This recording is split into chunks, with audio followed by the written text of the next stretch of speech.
cuentan que su nombre fue tallado en el polvo y la desesperación misma de la frontera, un susurro en salones cargados de humo y una sombra en las llanuras bañadas por la luna. John Ringo, el pistolero erudito, el forajido melancólico, el fantasma cuyo revólver Colt entonaba una nana mortal. Su leyenda se forjó en la cruda e implacable fragua de Texas, donde cada amanecer podía ser el último y la justicia se medía por la velocidad al desenfundar. Fue aquí, según dicen, donde Ringo se ganó sus primeras credenciales de sangre, estableciendo una reputación tan temible que lo seguiría hasta las polvorientas calles de Tombstone. Pero, ¿y si los cimientos de esa leyenda, la base misma del hombre que creemos conocer, no son más que arena movediza? Prepárense, porque estamos a punto de viajar a aquella violenta frontera de Texas, no para volver a contar el mito, sino para desmontarlo pieza por pieza. Vamos a arrancar la piel reseca por el sol del folclore para exponer los frágiles huesos de una historia que creían conocer. Pues oculto en el caos de la infame guerra del condado de Mason yace un secreto sobre los primeros pasos de John Ringo hacia el abismo. Una verdad mucho más inquietante y patética que cualquier duelo heroico. Una historia de cobardía y engaño que ha sido deliberadamente sepultada durante más de un siglo. Para entender la mentira, primero hay que entender el mundo que la engendró. El condado de Mason, Texas, en el verano de 1875, no era una tierra de vaqueros heroicos y nobles agentes de la ley. Era un polvorín de recelos, un caldero hirviente de odios étnicos y ansiedad económica, listo para estallar a la menor provocación. Por un lado, estaban los inmigrantes alemanes, granjeros y rancheros trabajadores que habían labrado una vida en esa tierra implacable. Por otro, los ganaderos nacidos en América, hombres que veían a los alemanes como intrusos y, más importante, como rivales. El aire estaba cargado de acusaciones de robo de ganado, un delito que en la frontera a menudo se consideraba más grave que quitarle la vida a un hombre.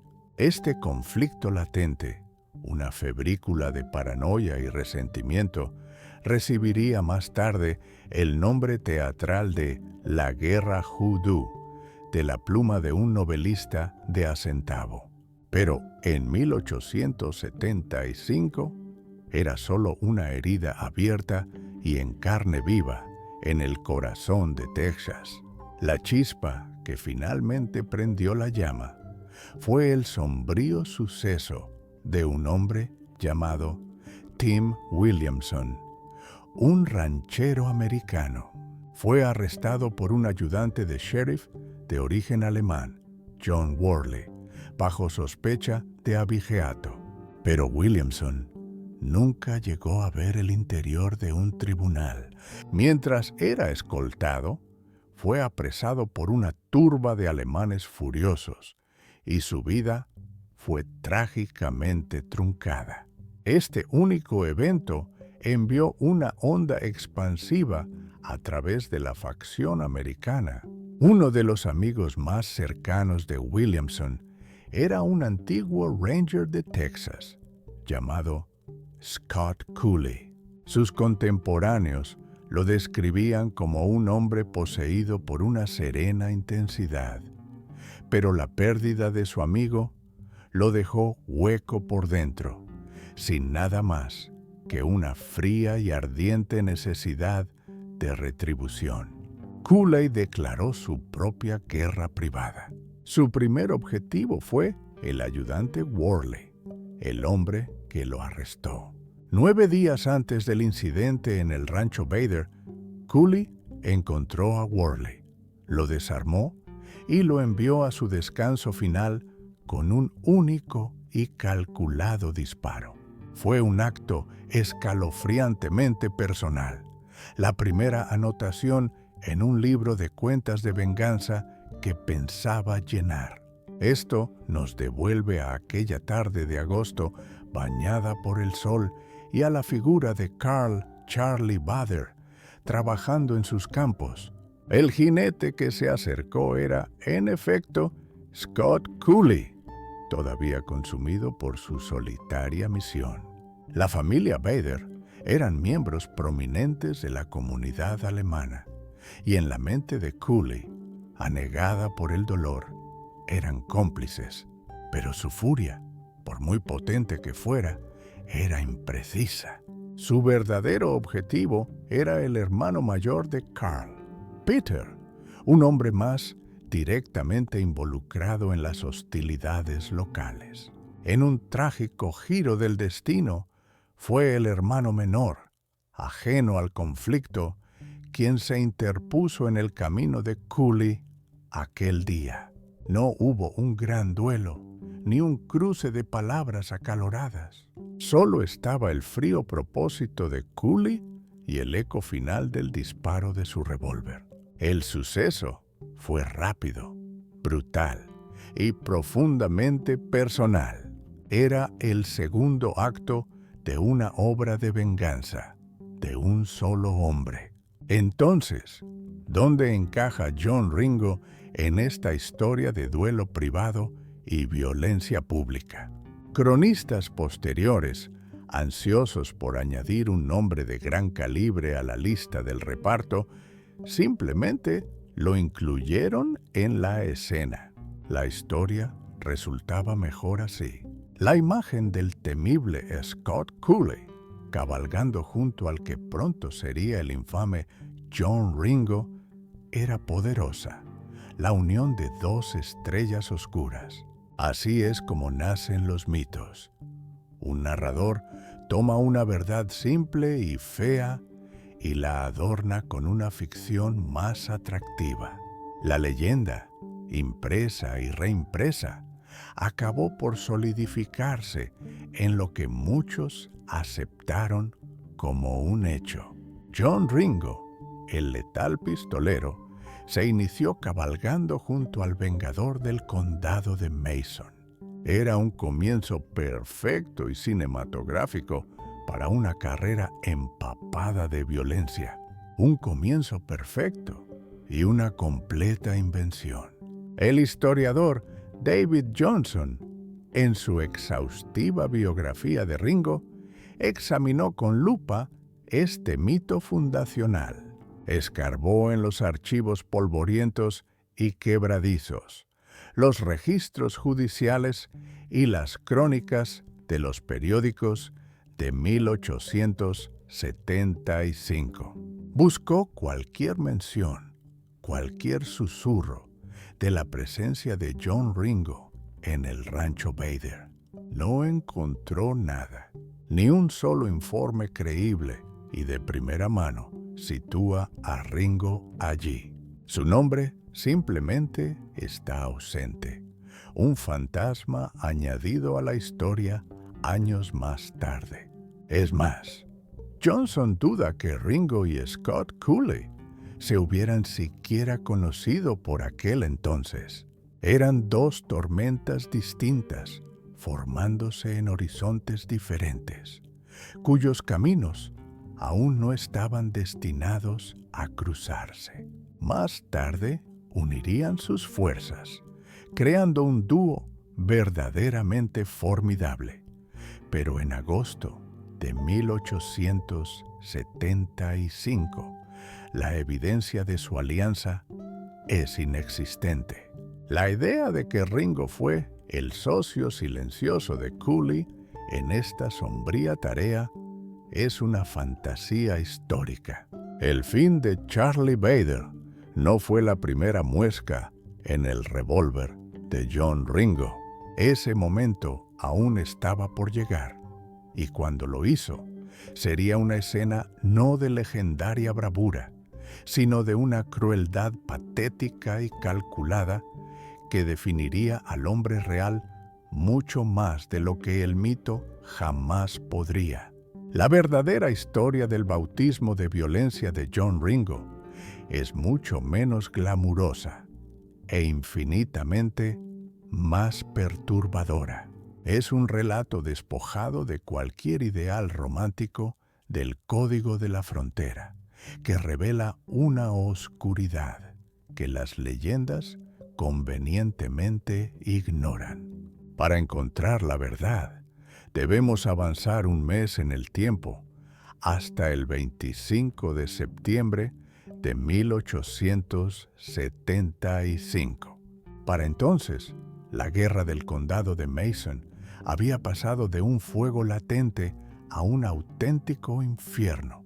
La vendetta personal de Scott Cooley se había fusionado con el conflicto general, y él, junto a un puñado de otros partidarios americanos, había formado una pequeña y vengativa partida.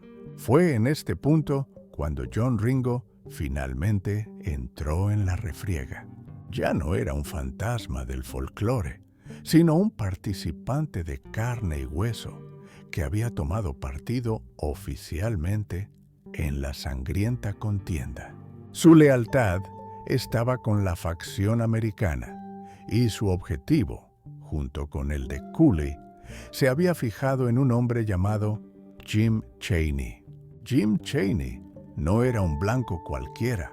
A los ojos de la banda de Cooley, era un traidor de la peor calaña. Ganadero como ellos, Chaney era visto como un simpatizante de la facción alemana, un hombre que se movía en la peligrosa línea que separaba ambos bandos. Aún más grave, se le acusaba de un acto de traición específico e imperdonable. La historia que circulaba entre los americanos era que Chaney había conducido deliberadamente a dos de sus amigos, un hombre llamado Mose Beard y otro conocido como George Gladden, a una emboscada mortal. Les había prometido un salvoconducto o ayuda. Los detalles son confusos, pero el desenlace fue inequívoco. Beard y Gladden cayeron en una trampa y no encontraron amistad, sino una descarga de disparos que puso fin a sus vidas.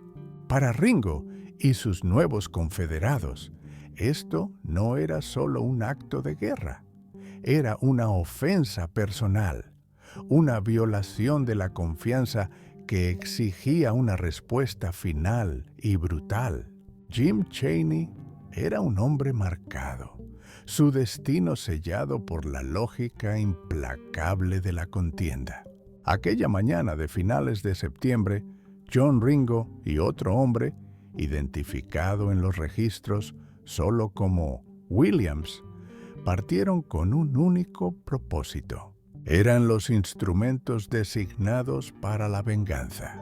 Cabalgaron hacia el norte desde el pueblo de Mason, con el polvo del camino adherido a sus ropas y sus mentes fijas en la hacienda de Chaney.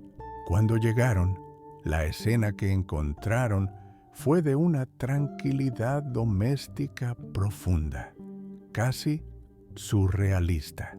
Jim Chaney estaba en el porche de su casa, disfrutando de la calma de la mañana. No había ninguna sensación de fatalidad inminente en el aire. Al ver acercarse a los dos jinetes, Chaney, en un alarde de hospitalidad fronteriza que resultaría trágicamente ingenuo, los saludó.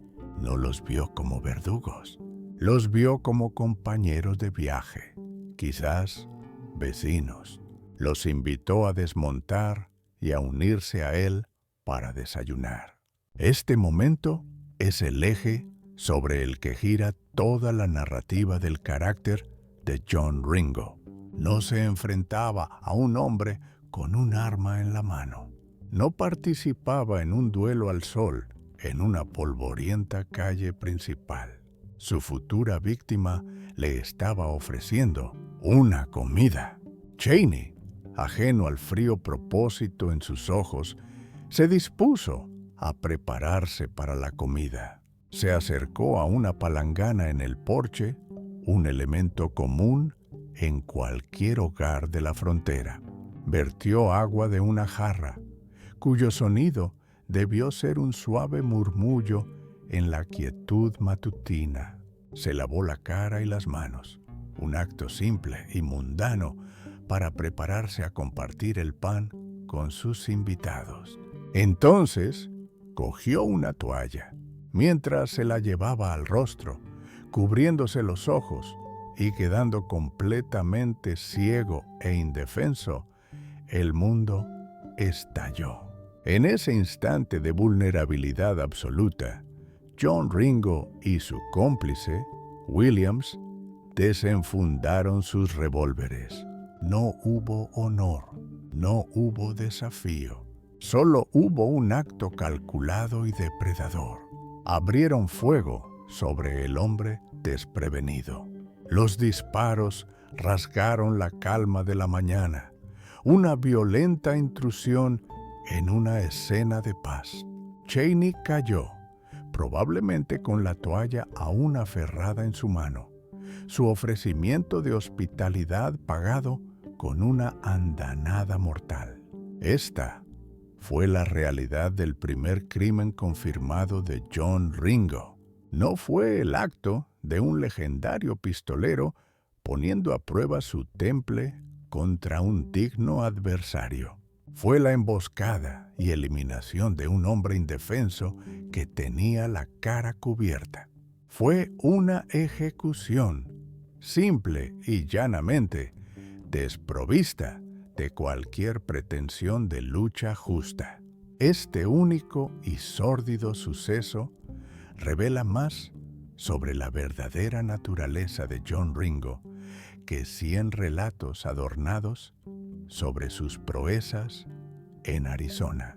Fue un cimiento construido no sobre el coraje, sino sobre una violencia oportunista y a sangre fría. La leyenda del noble pistolero nació de un acto que fue cualquier cosa menos noble. Los ecos de los disparos que acabaron con la vida de Jim Chaney no se desvanecieron sin más en el aire de Texas. Retumbaron por todo el condado de Mason, y la ley, por muy debilitada y parcial que fuera durante la contienda, se vio obligada a actuar. La naturaleza a sangre fría del suceso era demasiado flagrante para ser ignorada. John Ringo fue identificado como uno de los responsables y se emitió una orden de arresto. Su breve y deshonrosa carrera como partidario en la guerra Hoodoo llegó a un abrupto final. Fue capturado y encerrado en la cárcel local, un sórdido calabozo que apestaba a sudor rancio y desesperación. Durante la mayor parte de los 2 años siguientes, desde finales de 1875 hasta bien entrado 1877, el mundo de John Ringo se redujo al tamaño de una celda. El temido pistolero de la leyenda era, en realidad, un recluso común y corriente, cambiando los vastos espacios abiertos de la frontera por los fríos muros de piedra de una prisión de condado. Su tiempo de reclusión no lo pasó en soledad. Durante al menos una parte de su encarcelamiento, la cárcel del condado de Mason albergó a otra figura aún más notoria. Bajo el mismo techo, en una celda cercana, se encontraba el infame John Wesley Hardin. Es una nota a pie de página de la historia que parece una escena de una oscura novela épica. dos de las figuras más mitificadas del salvaje oeste, Ringo y Hardin, cautivos juntos, sus leyendas temporalmente en pausa. Uno solo puede imaginar las conversaciones que pudieron cruzar, las historias compartidas, el reconocimiento mutuo de dos hombres que vivían al margen de la sociedad. Hardin era una supernova de violencia, un hombre que había dejado un rastro de cuerpos por todo Texas. Ringo era una brasa parpadeante en comparación, un novato cuyo único acto documentado era más cobarde que valeroso. ¿Acaso la proximidad a una figura como Hardin avivó la ambición de Ringo? ¿Aprendió del asesino más veterano y experimentado? El registro guarda silencio, pero la ironía es palpable. El hombre que se convertiría en leyenda estuvo encarcelado junto a un hombre que ya lo era. Mientras Ringo languidecía en la cárcel, el mundo exterior estaba cambiando. La fiebre de la guerra del condado de Mason finalmente comenzó a remitir. El ciclo de venganza y contravenganza había agotado a todos. La violencia había sido mala para los negocios, mala para la moral, y había dejado una mancha en la comunidad que la gente estaba desesperada por limpiar. Una amnesia colectiva comenzó a instalarse. Ciudadanos prominentes, tanto alemanes como americanos, empezaron a presionar por la paz, por un retorno a la normalidad. Querían enterrar el hacha de guerra y con ella los feos recuerdos de los últimos años.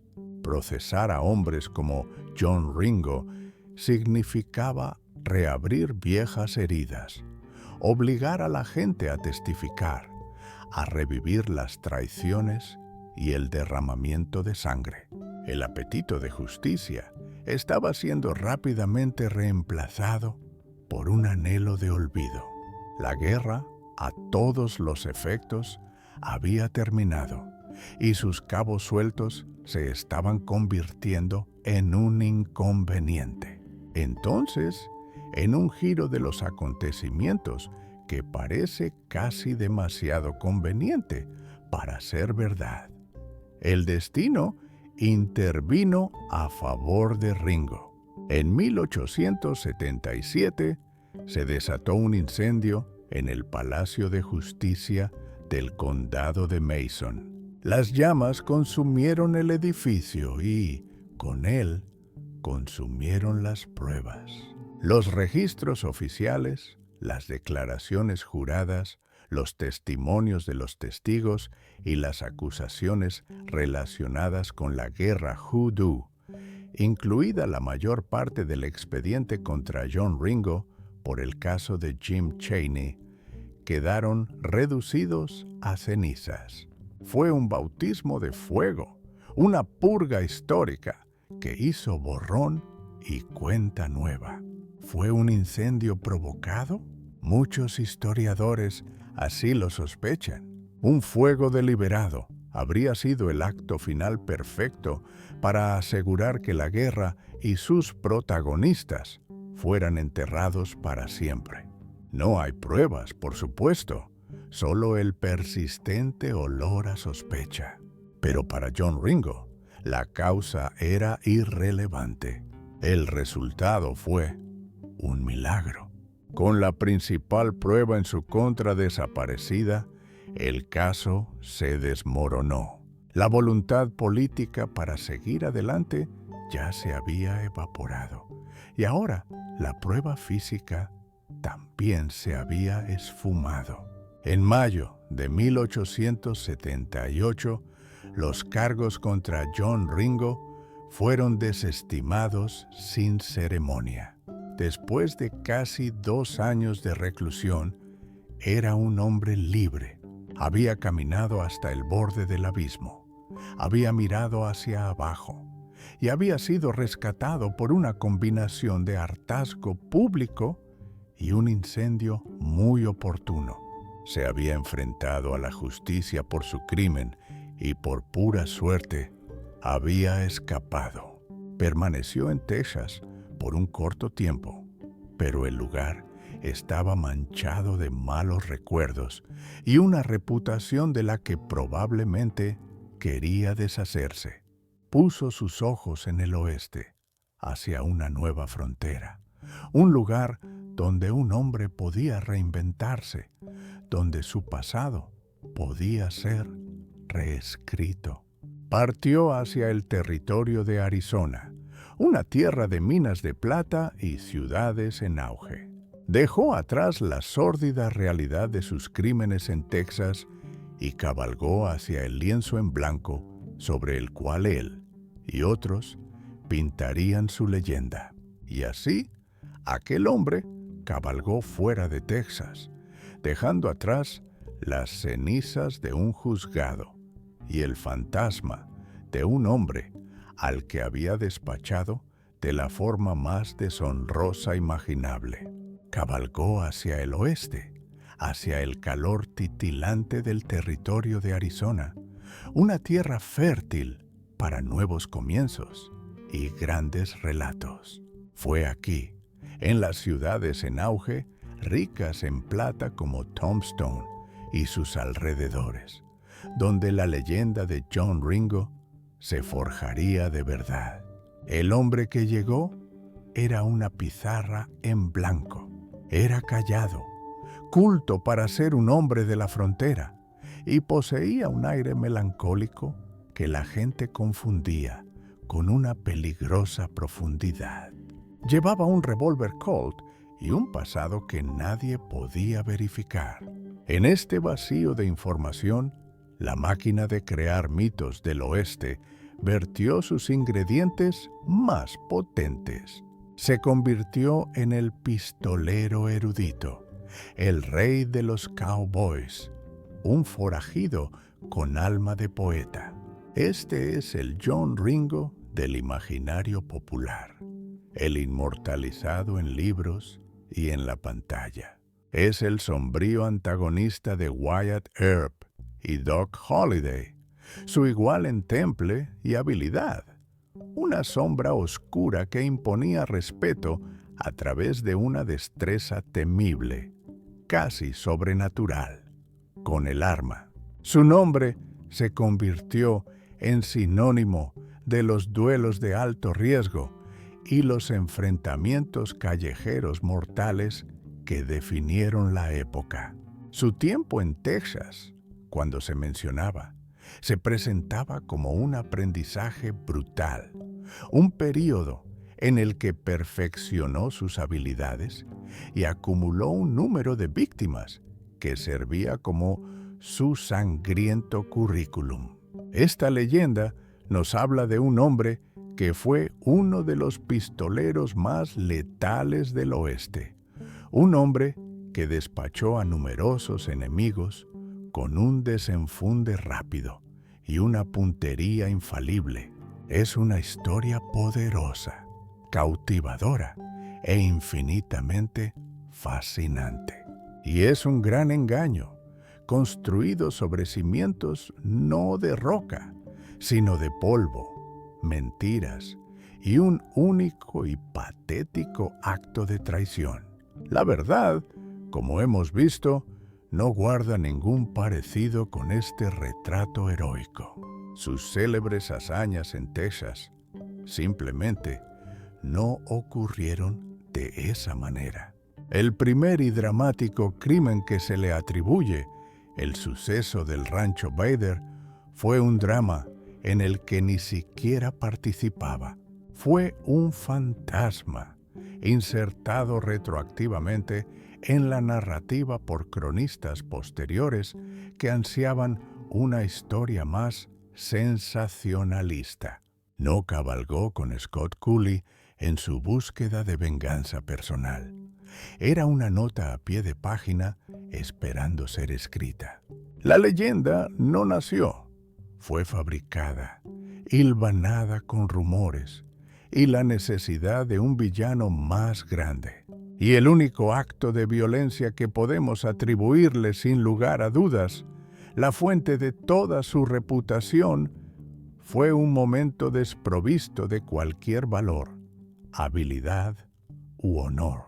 Seamos claros sobre lo que ocurrió aquella mañana de septiembre. John Ringo no se enfrentó a un oponente armado. No se enfrascó en una batalla de ingenio o velocidad. Él, junto con un cómplice, aceptó una oferta de hospitalidad de un hombre. Observó cómo se volvía completamente vulnerable y luego explotó esa vulnerabilidad con fuerza letal. Participó en la eliminación de un hombre indefenso, cuyo rostro estaba cubierto por una toalla. Eso no fue el acto de un pistolero, fue el acto de un asesino. Este sórdido y cobarde suceso es la verdadera piedra angular del mito de Ringo.